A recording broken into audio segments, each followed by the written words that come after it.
So I'm sure you've gathered from the name of my website, Teachappy, that I believe that happiness and well-being for teachers and pupils is of paramount importance, not just in terms of learning, but also in terms of life in general. And I notice in your book, you quote Scottish philosopher David Hume, and he also once said that the great end of human industry is the attainment of happiness. Similarly, Aristotle has said, happiness is the meaning and purpose of life, the whole aim and end of human existence.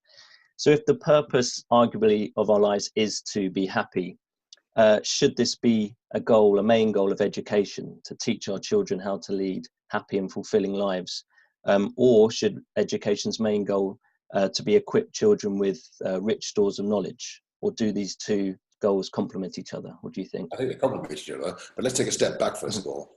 I think we have to be very careful about using words like happy in translation from the Greek, or even thinking about where the word came from originally in English. So originally, the word perhaps and happy share a common origin by happenstance. The idea is that these are kind of well-designed chances or fortunes. So for me, I think I don't know what David Hume meant by that happiness. I certainly don't think that he meant by happiness what we use the term to mean today, because otherwise you'd just be advocating hedonism. And I don't think anybody wants that. I think we want people to thrive, to be fulfilled. And I think people's lives need meaning. People want to contribute. And so for me, I want people to be happy. It's important to note that people's happiness is often completely independent of the circumstances of their lives.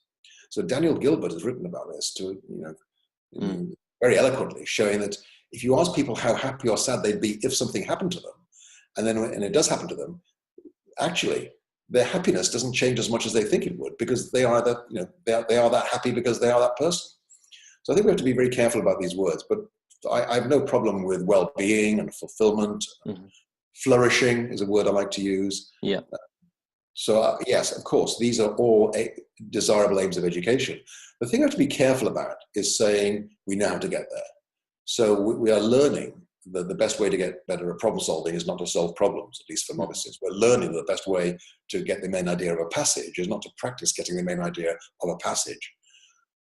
So we have to understand that the best way to get happy people may not be to focus on happiness in school. I'm not saying it's not, I'm just saying I don't know. Yeah. So I think there are two dimensions to well-being. The first is to think about the social and emotional aspects of learning as ways of helping students learn mathematics or history or English better. And secondly, as ends in themselves. People, understanding why you're unhappy, understanding how to relieve stress, to just take a walk if that's what works for you. So I think we have to help children manage their emotions more effectively as ends in themselves. And so I think that the evidence that this is a good thing to do is pretty strong now. Yeah. I think the evidence about how to do it is much less clear. So I think it's a valuable goal of education, but I would be very worried about anybody who wants to put happiness on the curriculum. Our track record in putting things like that on the curriculum as being goals, and we'll do it on a Friday afternoon because the children are tired. That would seem to me to be a disaster. So I think teachers need to be aware of the power of social and emotional aspects of learning, both as ends in themselves and as ways of improving the learning of traditional school subjects. That needs to be on the agenda. How we get there, I think we have a lot to learn. Okay.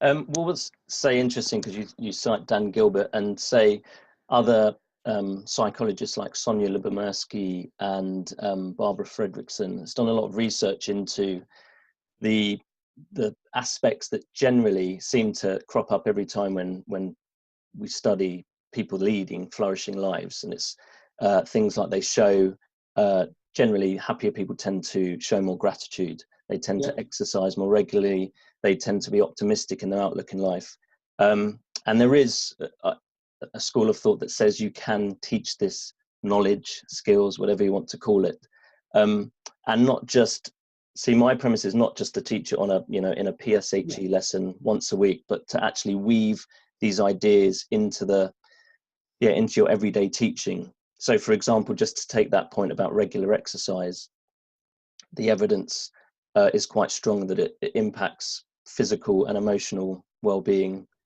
positively. Mhm. And what's happening, certainly in the UK at the moment, is that our children are getting less and less active.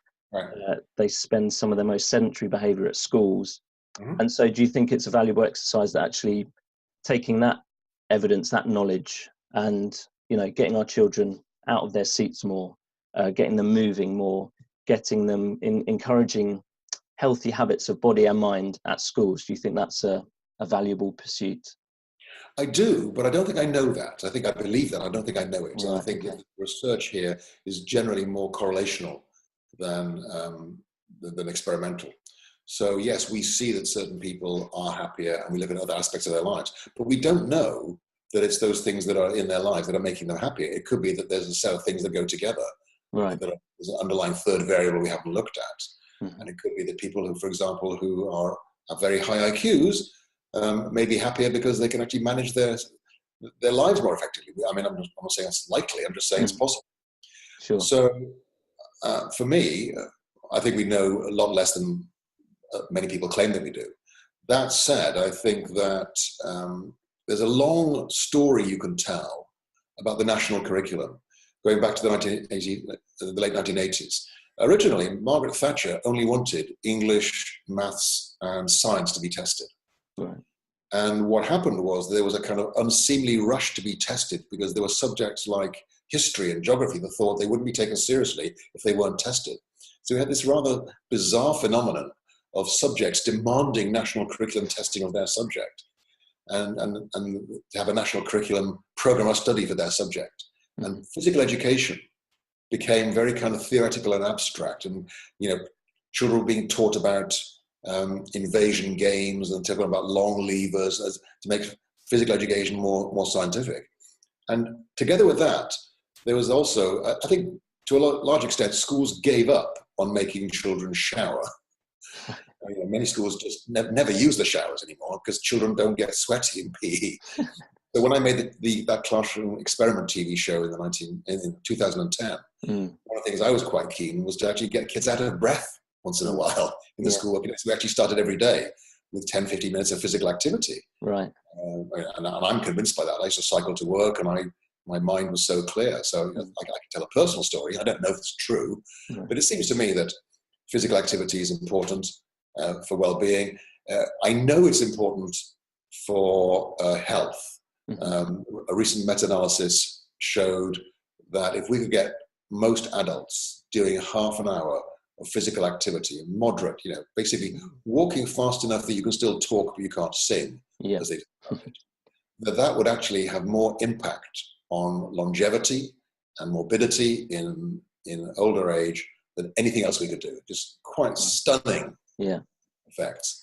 So there's no doubt in my mind that we need more physical activity in young people.